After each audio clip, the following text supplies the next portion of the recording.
Years with Paul Carrington taught me that love could be a beautiful lie.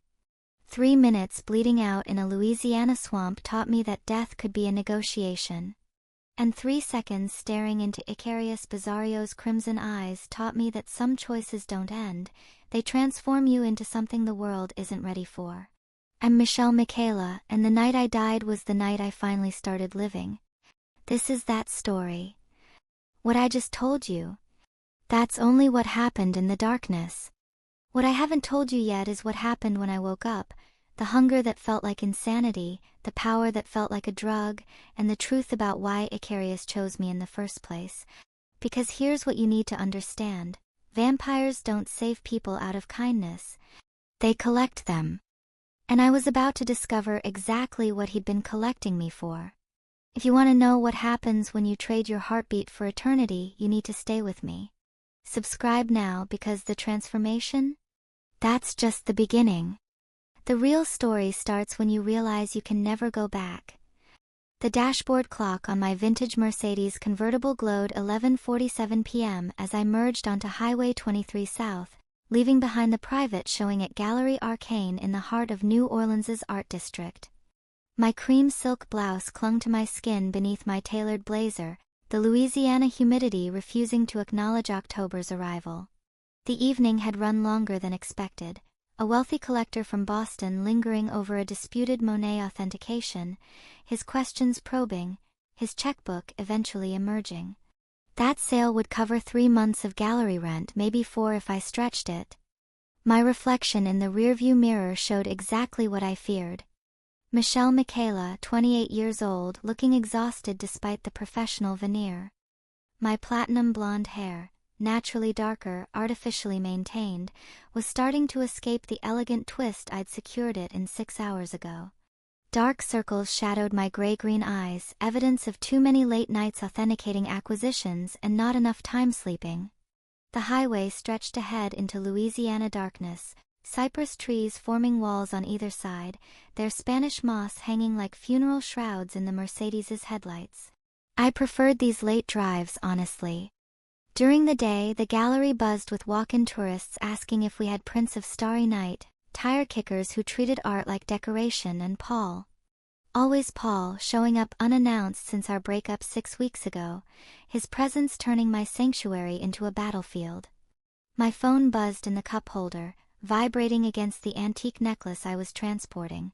A Victorian mourning piece worth $50,000, belonging to the Boston collector who'd insisted I personally deliver it to his hotel tomorrow. Unknown number. At this hour it was probably Paul using a burner phone to circumvent the block I'd placed on his cell. I let it go to voicemail and focused on the road.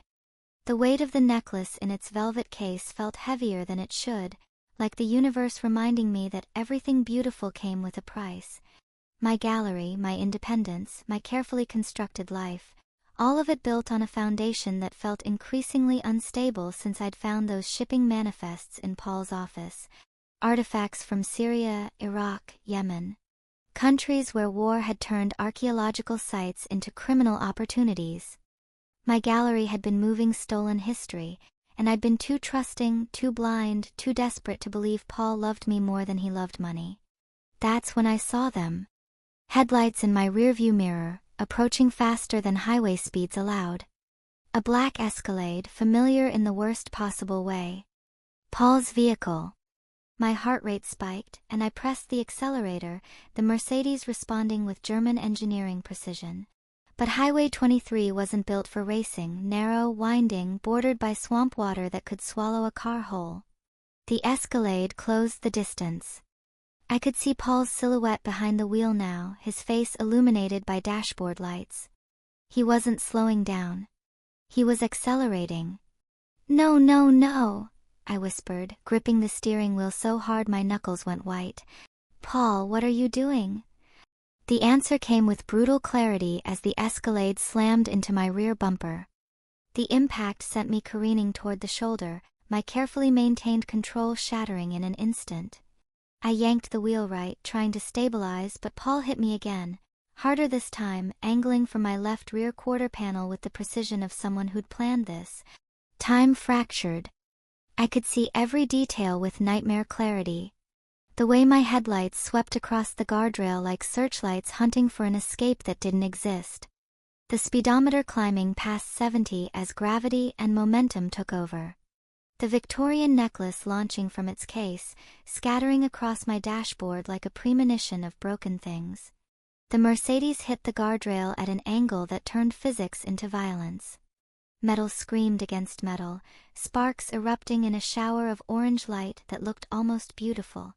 The guardrail gave way, old infrastructure, underfunded maintenance, Louisiana's endless corruption manifesting at the worst possible moment.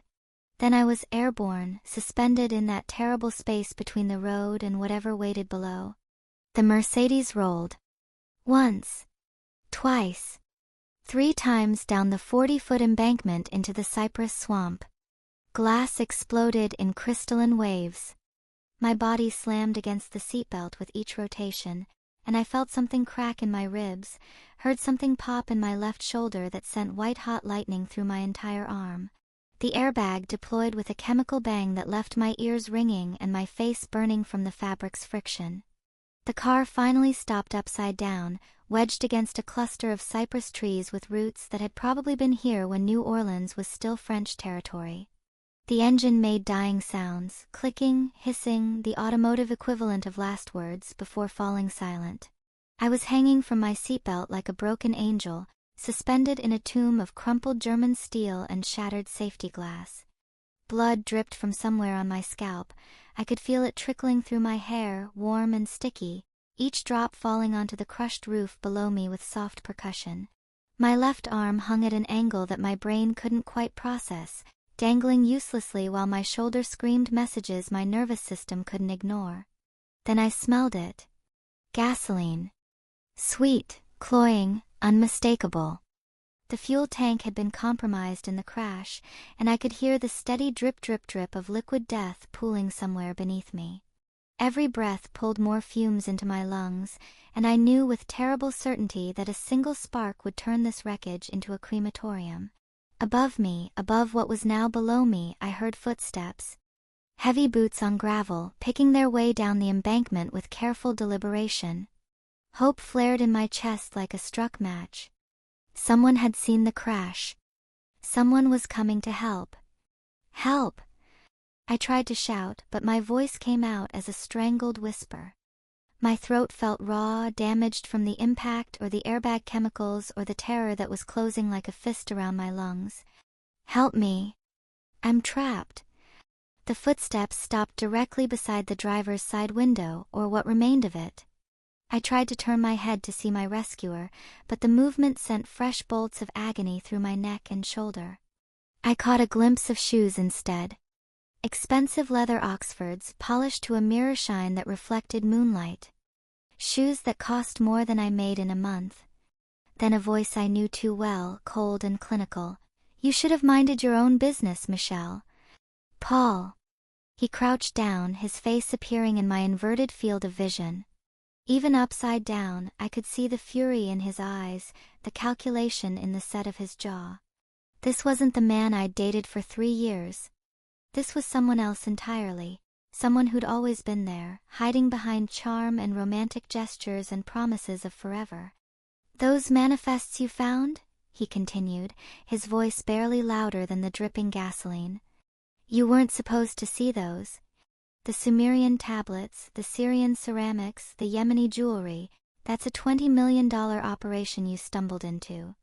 Did you really think I'd let you destroy everything I've built just because you suddenly developed a conscience? Paul." His name came out gargled, wet with blood from where I'd bitten my tongue during the crash. "Help me. Please. Help you." He laughed, and the sound was worse than screaming. "Michelle, you're the problem that needs solving. The FBI contacted me yesterday, asking questions about procurement records. The only person who could have given them that information is you. So here's what's going to happen. You're going to die in a tragic car accident. And I'm going to mourn you publicly while privately celebrating that my witness problem solved itself. My sister. I started, thinking of Genevieve back in our apartment in the French Quarter, probably studying for midterms, completely unaware that her only family was about to disappear. Genevieve will grieve, Paul interrupted. And then she'll move on. People do. It's remarkable how quickly the world forgets us when we're gone. He stood up, brushing dirt from his expensive slacks. Goodbye, Michelle. You deserved better than this. But you should have chosen better than me. Then he walked away. I could hear his footsteps retreating up the embankment, growing fainter until they disappeared entirely. Above me, an engine started, the Escalade, I realized, and drove away, leaving me in darkness and gasoline fumes and the terrible understanding that I was going to die because I'd loved the wrong man. I tried to reach the seatbelt release, but my right hand wouldn't cooperate. Shock was setting in, I realized with the detached clarity that came from years of art authentication training, analyzing details even when emotion wanted to take over. Blood loss. Trauma. Possible internal injuries. And gasoline, so much gasoline, just waiting for ignition. My vision was starting to blur when I heard them. Different footsteps. Not heavy boots, but something lighter, faster, moving down the embankment within human speed. No one could move that quickly over treacherous terrain. No one human, anyway. Dying isn't your destiny tonight. The voice came from everywhere and nowhere, velvet darkness given sound. But neither is living as you were. I forced my eyes to focus. A figure stood beside the wreckage, and even through my pain and shock and terror, my artist's eye catalogued impossible details. He was tall, at least 6'3", with platinum blonde hair that caught moonlight like spun silver. His face belonged in a Renaissance painting. Sharp cheekbones, full lips, pale skin that seemed to glow from within. But his eyes were wrong. They gleamed crimson in the darkness, reflecting light like an animal's, and when he moved closer, I saw that he cast no shadow. Who? I started, but he raised one pale hand, silencing me. My name is Icarius Bizarrio, he said, crouching beside the window with fluid grace that defied physics. And I'm going to offer you a choice, Michelle Michaela. You can accept my help and live forever, bound to me in ways your mortal mind cannot yet comprehend. Or you can refuse and die in this wreckage within the next 3 minutes when the gasoline ignites. Choose now. That's not, I coughed, tasting blood. That's not a choice. That's coercion. His lips curved into something that might have been a smile if smiles could promise both salvation and damnation. All choices are coercion in their way. Your ex-boyfriend coerced you into love through manipulation. Death is coercing you into surrender through biology. I'm simply offering a third option. He tilted his head, and in that moment I knew with absolute certainty that he wasn't human. But the offer expires when your heart stops beating. So choose quickly, Michelle. Mortality or eternity? Death or me? I should have asked questions. What did he mean by bound to me? What was he? Why was he offering this impossible bargain? But the gasoline smell was overwhelming, my vision narrowing to a tunnel, and I could hear my heartbeat slowing in my ears like a clock winding down. Paul had left me to die. The world had left me to die. Maybe dying wasn't the worst thing that could happen anymore. Maybe the worst thing was letting Paul win. Yes, I whispered. Whatever you are, whatever this costs, yes. Icarius' smile widened, revealing teeth that were too white, too sharp. Then drink, Michelle. And be reborn. He bit his own wrist with casual efficiency, and blood welled up, not the dark red of human blood, but something that shimmered like liquid rubies in the moonlight. He pressed his wrist to my lips, and the taste hit my tongue like lightning and starlight and ancient wine all burning together. My body convulsed. Pain exploded through every nerve ending as something fundamental began changing at the cellular level. I could feel my heart stuttering, stopping, restarting with a rhythm that felt wrong and right simultaneously. The last thing I saw before darkness took me was Icarius' crimson eyes, patient and possessive, watching me die and be born in the same eternal moment. When I opened my eyes again, I wasn't in the car anymore. I was lying on silk sheets in a bedroom I'd never seen, with senses so acute that the candlelight felt like daggers, and I could hear a heartbeat approaching from down the hall that smelled like absolute heaven. And I knew with terrible certainty that Michelle Michaela had died in that swamp. Whatever had awakened in this mansion wearing my face was something else entirely. The thirst hit me before consciousness fully returned, a burning, clawing hunger that felt like my entire body was screaming for something I couldn't name. My eyes snapped open and I immediately regretted it. The candlelight in the room blazed like stadium floodlights, each flame searing into my retinas with painful clarity. I could see individual dust particles floating in the air, could count the threads in the silk canopy above me, could read the embossed date on the antique picture frame across the room, 1823. But worse than the sight was the sound. Heartbeats. Dozens of them, echoing through the mansion like drums. Some slow and steady, others quick with anxiety. And beneath it all, the rush of blood through veins, a symphony of liquid life that made my throat constrict with desperate need. The sensory overload will fade in a few hours. Icarius' voice came from the shadows near the window, and I turned my head so fast I should have given myself whiplash. He stood silhouetted against floor-to-ceiling windows draped in heavy velvet, his platinum hair catching the candlelight. In his hand, he held a crystal glass filled with something dark and red that made every cell in my body scream yes. Your brain needs time to adjust to vampire senses. Until then, everything will feel overwhelming. I tried to speak, but my throat felt like sandpaper wrapped around razor blades. The thirst intensified and I realized with horror that I was salivating. Actually salivating at the sight of what I knew, what I desperately didn't want to acknowledge, was blood. Icarius moved across the room with that same inhuman grace I'd witnessed in the swamp, closing the distance between us in the space between heartbeats. He sat on the edge of the bed, a massive four-poster that belonged in a Gothic novel, and offered me the glass. Drink. The hunger will only get worse if you fight it. That's blood. My voice came out as a rasp, foreign and desperate. Human blood, ethically sourced from blood banks I control throughout the city. No one was harmed in its procurement, if that eases your conscience. He tilted his head, studying me with those crimson eyes that seemed to see through flesh and bone to whatever I'd become. But conscience won't matter if you don't feed soon. Newborn vampires who deny their nature tend to lose control violently. I'd prefer you didn't slaughter my household staff on your first night. The casual way he said it should have horrified me.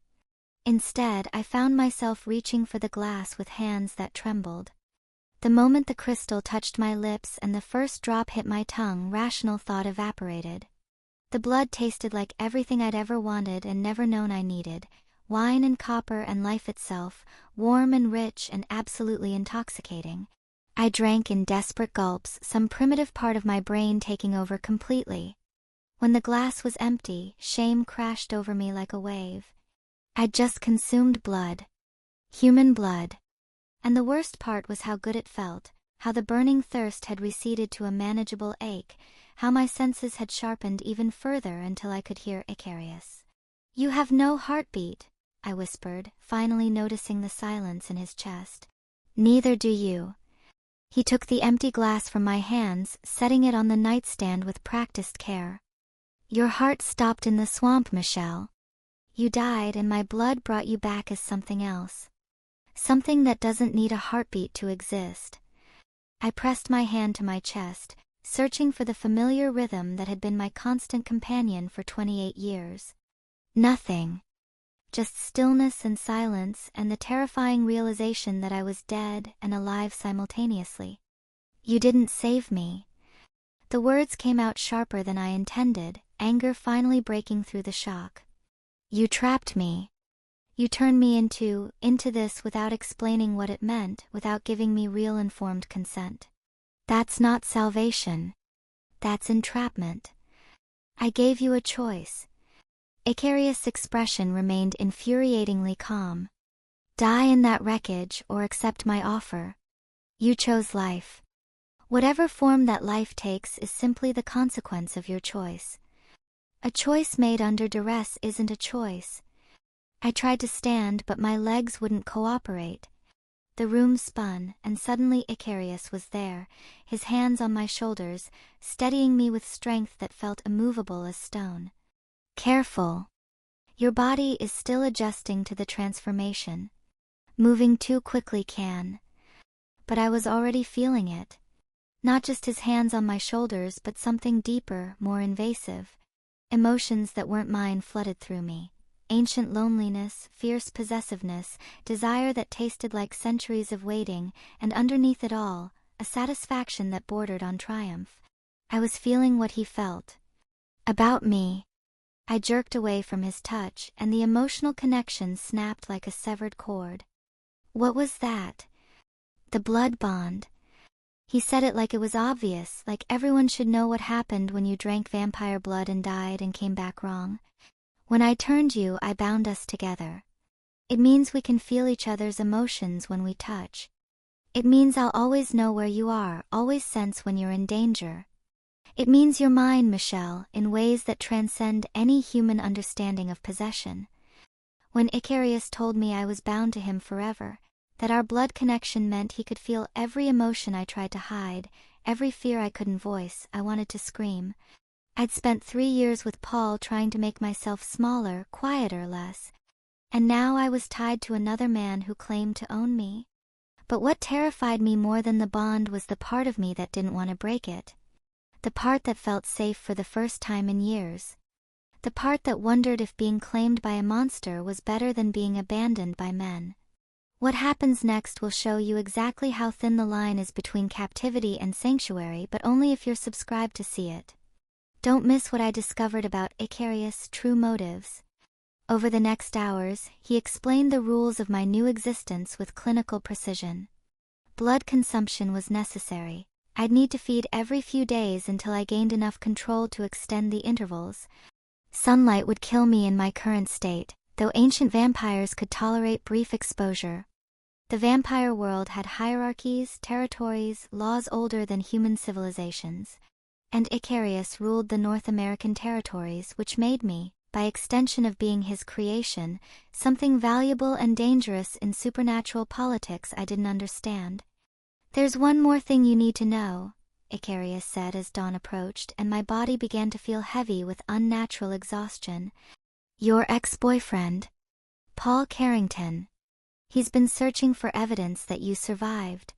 He's hiring investigators, monitoring hospital records, checking morgues. He doesn't know about vampires, but he knows you're not where you're supposed to be. My sister.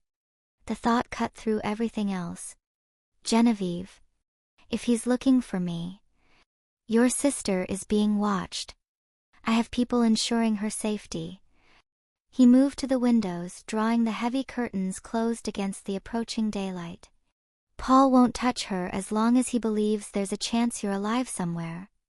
He needs to know what you told the authorities before he acts. A messenger arrived just as he finished speaking. A vampire woman with dark skin and silver eyes who bowed before Icarius with the deference of a subject greeting a king. My lord. The European sovereign Lysander Crane has issued a summons. The council knows about the girl. They're demanding her execution. The abandoned cathedral in the French Quarter had been deconsecrated in 1876, its Gothic spires still reaching toward God even though God had supposedly stopped listening decades ago. Now it served a different purpose, its vaulted ceilings echoing with voices that had witnessed empires rise and fall, its stained glass windows filtering moonlight onto faces that hadn't seen natural aging in centuries. I stood beside Icarius in the center of the nave, acutely aware that every vampire in the room could kill me before I could blink. Dozens of them lined the pews like a congregation from hell, pale faces, predatory stillness, eyes that gleamed crimson or gold or silver depending on their bloodline. At the altar, where a priest once blessed communion wine, sat the vampire council, 7 ancient beings who made Icarius look young by comparison. Sovereign Lysander Crane rose from the center seat, and the room fell into a silence so complete I could hear dust settling on stone. He was beautiful in the way that poisonous things are beautiful. Platinum hair pulled back in a style that predated modern fashion, ice blue eyes that held the cold of Scandinavian winters, features so perfect they looked carved rather than born. When he spoke, his accent carried traces of languages that no longer existed. Icarius Bizarrio. You stand accused of creating a vampire without council sanction, a crime punishable by death for both sire and progeny. His gaze shifted to me and I felt it like a physical weight. The girl should not exist. The law is clear, no human shall be turned without our approval. Your creation is illegal. Your continued existence is an insult to millennia of tradition. The law is not absolute, Icarius replied, his voice steady despite the fact that we were outnumbered 50-1. There are exceptions written into the original texts. Prophecies that supersede even council authority. Lysander's laugh was like breaking ice. You claim prophecy as defense? Convenient desperation from a monarch who's grown bored with immortality and decided to play with human lives. Not just any prophecy. Icarius pulled a leather-bound book from inside his coat, pages so old they looked ready to disintegrate at a touch. The Codex Sanguinis. Written before vampires had councils or kingdoms, when we were still learning what we'd become. It speaks of a bridge between worlds. When mortal artist drinks ancient blood, the bridge between worlds shall bear fruit. Damper children shall end the eternal divide. The word damper sent murmurs rippling through the assembled vampires. I'd learned enough in the past 48 hours to know what it meant, half vampire, half human. Children born from unions that shouldn't be possible, because vampires were dead things animated by stolen blood. We didn't create life. We ended it. Dampiers are theoretical, Lysander countered, but I heard uncertainty creeping into his voice. No vampire has successfully bred in 3,000 years. Not since the original bloodlines faded into extinction. Because we've been waiting for her. Icarius' hand found my shoulder, and through the blood bond I felt his absolute conviction. Michelle Michaela. Artist. Descended from a bloodline that traces back to the original bridgemakers, humans who walked between the mortal and supernatural worlds. She is the prophesied queen. And if you execute her, you doom us all to an eternity without evolution. The council deliberated in a language I didn't recognize, harsh syllables that predated Latin.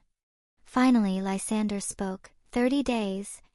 If the girl manifests the powers described in the prophecy, manifestation magic, daylight tolerance, the ability to create rather than merely destroy, we will acknowledge her legitimacy. If not, both of you face execution. His smile was all predator. I look forward to watching you fail. Back at the mansion, rage finally found its voice. I waited until we were alone in his study. A room lined with books in languages I couldn't read, maps of territories I'd never heard of, before I rounded on him.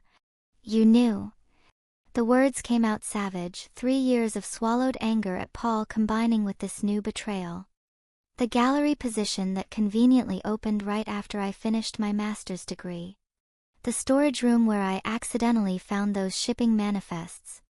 Paul's escalating paranoia that made him sloppy enough to try to kill me. You orchestrated everything. Icarius didn't deny it. I've been watching you for 8 months.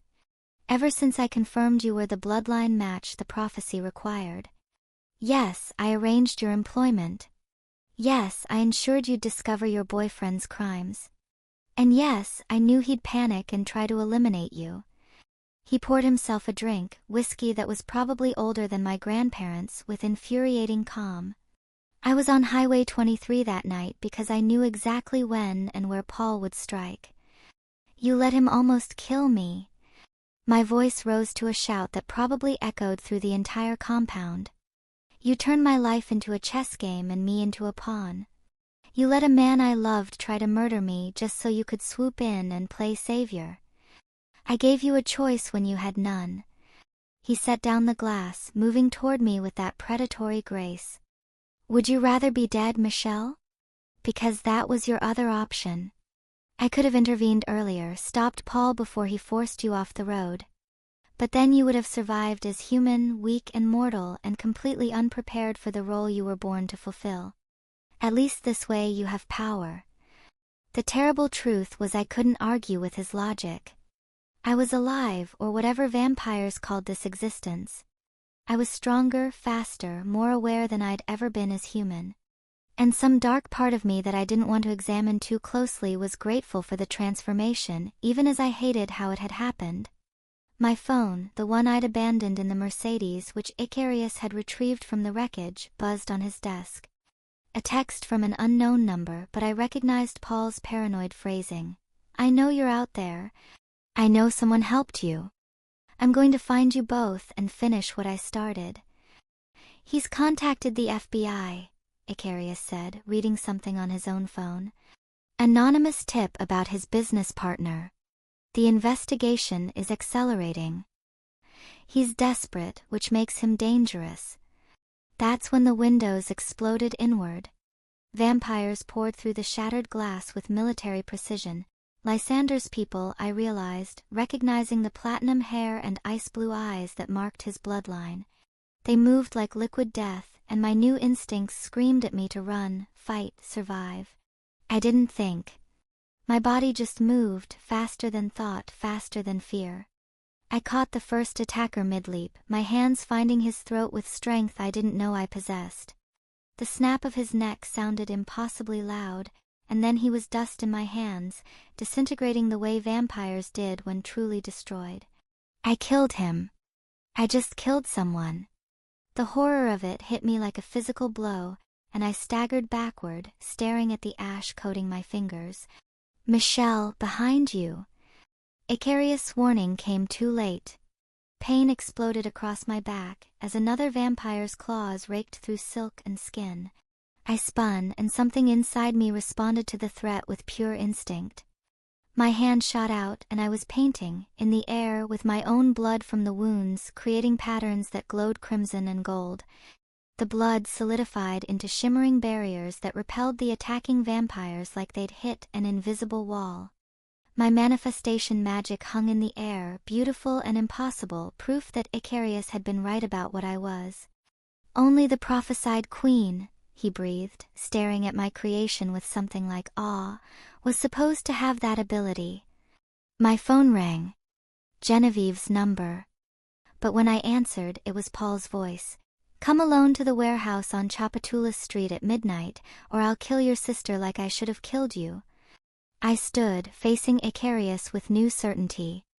I'm going to that warehouse, and I'm going alone. Paul is my past. Genevieve is my family. This ends tonight my way. You can either trust me to handle it, or you can prove you're just another man who thinks he owns me. For the first time since my transformation, he didn't try to stop me as I walked toward the door. I wasn't actually going alone. I just wasn't asking permission anymore. In the hour before midnight, I used Icarius' resources the way he'd used mine, strategically, ruthlessly, with clear purpose. Through one of his human intermediaries, I contacted the FBI agent whose card I'd found in Paul's office months ago, providing GPS coordinates and a detailed timeline. Then I did something that felt both terrifying and natural. I painted weapons in my own blood. The manifestation magic came easier this time, responding to intention rather than panic.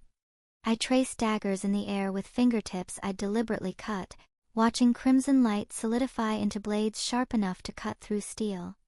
They hung suspended around me like deadly art installations, beautiful and lethal simultaneously.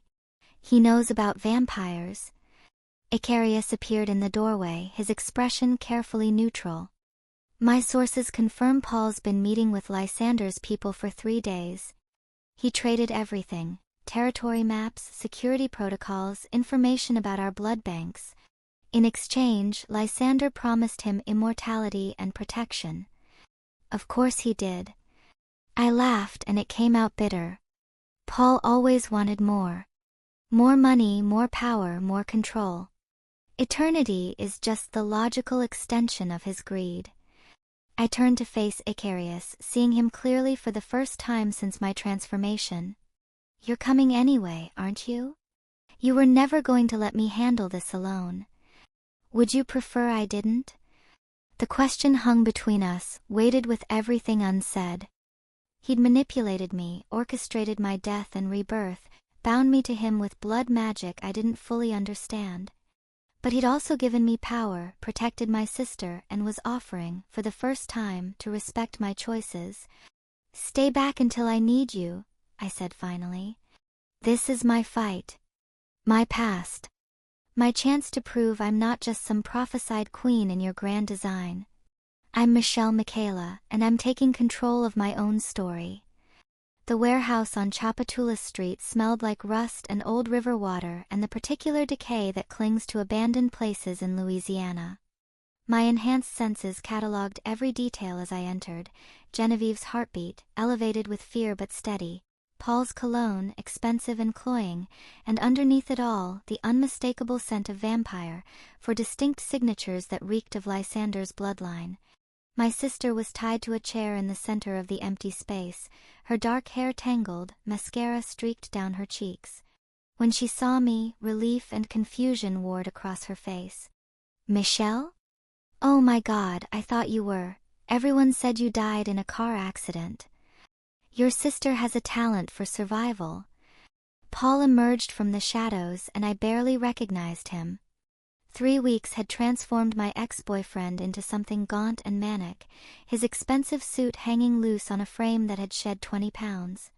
His eyes had the wild look of someone who'd glimpsed a world beyond human understanding and been broken by it. Though I suppose survival isn't quite accurate anymore, is it? Not when you're one of them. For vampires materialized behind him, moving with the coordinated precision of soldiers. Lysander's mercenaries, I realized, pale-skinned, platinum-haired, ancient enough that their presence made the air feel heavy. I built an empire, Michelle. Paul's voice carried the manic energy of a man confessing to God and the devil simultaneously. 10 years of careful planning, cultivating contacts in Syria, Yemen, Iraq, anywhere war made people desperate enough to sell their heritage. I moved millions in stolen artifacts through your gallery right under your nose. You were perfect, talented enough to authenticate pieces, naive enough to never question where they came from. He laughed and it sounded like breaking glass. I did love you in my way. But business is business. You should have stayed blind and grateful. Standing in that abandoned warehouse where Paul held my sister hostage, I realized something that changed everything. I wasn't the same woman he'd left to die. The Michelle he'd controlled and manipulated and tried to murder? She died in that swamp. The creature who walked into his trap was something he couldn't comprehend, something that moved faster than human eyes could track, something that could smell his fear like perfume, something that had learned power from a being who'd conquered empires before America was born. What happened in that warehouse? The choice between human justice and vampire vengeance, between who I was and who I'd become, it's the moment that defined everything. But you'll only understand the full truth if you subscribe right now. The revelation about Paul's real conspiracy will destroy you.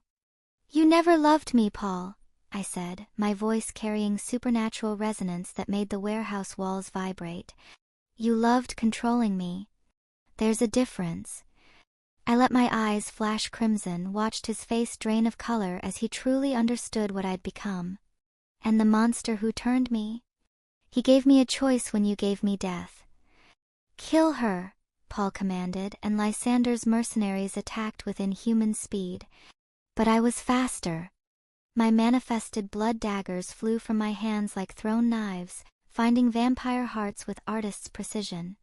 I painted wards in the air mid-combat, barriers of solidified blood magic that caught attacking vampires and held them suspended like insects in amber. One of them came at me from above, and I responded on pure instinct, painting upward with both hands, creating a burst of light so intense it approximated daylight. The vampire shrieked as he burned, flesh crisping under impossible sun that shouldn't exist in a warehouse at midnight. The others fell back, confused and terrified, and that's when Icarius arrived with reinforcements. The supernatural battle that erupted would have seemed like special effects to human eyes, blurred movement, impossible speed, vampires fighting vampires while I stood in the center, creating weapons and barriers from nothing but blood and will. When the dust settled, I had Paul cornered, my hand around his throat with strength that could crush windpipes like paper. Through the blood bond, I felt Icarius' expectation. Kill him, end the threat permanently, embrace vampire justice. But I'd prepared for this moment differently. I could rip your throat out, I told Paul, watching understanding dawn in his eyes. 3 seconds and you'd be dead. But that would be your escape. I released him, stepping back as sirens approached outside. I want you to live, Paul. I want you to spend the next 40 years in federal prison, knowing I'm out here, immortal and free, living the life you tried to steal from me. Death would be mercy. You don't deserve mercy. The FBI burst through the doors exactly on schedule, finding Paul surrounded by evidence I'd ensured they couldn't ignore, and Genevieve, my sister, the perfect witness to attempted murder and kidnapping. Lysander himself appeared in the warehouse rafters as Paul was led away in handcuffs, his ice-blue eyes burning with fury. Unnatural, he hissed. The council will never accept. I didn't let him finish. I painted one final masterpiece in blood and will, creating a ward so powerful it generated actual sunlight that flooded the warehouse like dawn. Lysander's remaining vampires screamed and burned, but Icarius and I stood untouched in the light, proof that I was something unprecedented. Tell the council, I said, my voice carrying the weight of prophecy fulfilled, that I'm coming. 1 month after the warehouse, I walked into the council chamber at noon. Not midnight, when vampires traditionally gathered. Noon, with Louisiana sun blazing through stained glass windows I'd personally unsealed, flooding the cathedral with light that should have killed me. Instead, I stood in the center of that impossible daylight while ancient vampires cowered in shadows, my manifested blood art glowing around me like a crown of crimson fire. The 7 council members sat rigid in their seats, unable to deny what their eyes witnessed. A vampire walking in full sun, radiating power that predated their oldest laws. I am the prophesied queen, I announced, my voice carrying supernatural resonance that made the cathedral walls hum. And I'm not asking for your acceptance anymore. I'm claiming my throne. Lysander Crane looked like he'd aged a century in a month, his ice-blue eyes burning with impotent rage. Unnatural, he spat. The prophecy spoke of damper children, not day-walking abominations. You prove nothing except that Icarius has created something that should be destroyed. Then test me. I extended my wrist, letting ancient blood well up where I'd cut it with a manifested blade. Test my blood. Prove I'm lying. The council's physician, a vampire so old she remembered the fall of Rome, performed the blood analysis with trembling hands. When she looked up, her expression held wonder and terror in equal measure. Pregnant. Impossible but undeniable. She carries twins. Half vampire, half human. The damper children of prophecy. The chamber erupted into chaos. Some vampires called for my execution anyway, claiming I was too dangerous to exist. Others fell to their knees, recognizing the fulfillment of prophecy they'd dismissed as myth. But Lysander's faction remained defiant, his final warning cutting through the noise. Queens can be overthrown. I met his gaze without flinching. Try it. I'll paint your death in blood and make it permanent. 6 months later, I stood in a different cathedral, this one consecrated and beautiful, filled with twilight rather than noon, wearing a gown that cost more than my former annual salary. 500 guests filled the pews, vampire nobility in clothes that spanned centuries of fashion, supernatural creatures I was still learning to identify, and human elite who'd been mind-glamored to accept my unusual lifestyle without question. Genevieve stood beside me as maid of honor, her hand squeezing mine with genuine joy. My parents sat in the front row, believing their daughter had married an eccentric European aristocrat with old money and older manners. They couldn't know the truth, that their pregnant daughter was technically dead, that she ruled supernatural territories spanning a continent, that the twins growing in her womb would be the first of their kind in millennia. Icarius waited at the altar in a black suit that made him look like darkness personified, his crimson eyes holding mine as I walked toward our forever. The traditional vampire bonding ceremony required blood exchange before witnesses, a public claiming that would bind us eternally in ways even deeper than the transformation had. When the moment came for vows, Icarius spoke words that felt rehearsed across centuries. For 2,000 years I've waited. For 8 months I've schemed. For eternity I'll worship. You are my queen, my prophecy, my choice. Even when you didn't choose me willingly, you chose to become yourself. My turn. I looked at the man who'd manipulated my life, orchestrated my death, and given me power I never knew existed. You turned my life into a chess game, Icarius Bizarrio. You manipulated my choices and stole my mortality. And somehow that gave me everything I never knew I needed. Power. Purpose. Freedom in forever. I took his hands, feeling the blood bond surge between us. I choose you. Every day I choose you. And every day I choose me. Our kiss sealed the bond, visible crimson light erupting between us that made even the ancient vampires gasp. In that moment I felt everything Icarius felt, centuries of loneliness finally ending, possessive joy at claiming his prophesied queen, and underneath it all, genuine love that had grown from manipulation into something real. They say becoming a vampire means giving up your humanity. They're wrong. Becoming Michelle Bizarrio, vampire queen, prophecy fulfilled, artist who paints reality, meant finding the humanity I'd buried under years of making myself acceptable to men who would never see my worth. Icarius didn't save me that night in the swamp. He gave me the tools to save myself. Everything that came after, the power, the love, the destiny I stepped into, it was always mine. I just needed to be strong enough to claim it. If this story changed how you see strength, survival, and second chances, subscribe. 'Cause this is what happens when a woman stops dying and starts living forever. I visited Paul once, 3 months into my pregnancy. Louisiana State Penitentiary's security was laughably easy to manipulate for a vampire with manifestation powers. I found him in solitary confinement, having attacked 3 inmates who'd recognized him from news coverage of his arrest. "Hello, Paul," I said, watching recognition and horror war across his gaunt face. "I thought you should know, I'm pregnant. With twins. I'm immortal, powerful, and loved. You're in a cage for the rest of your human life." I smiled, and it was all predator. I won. You lost. And the best part? I didn't have to become a monster to destroy you.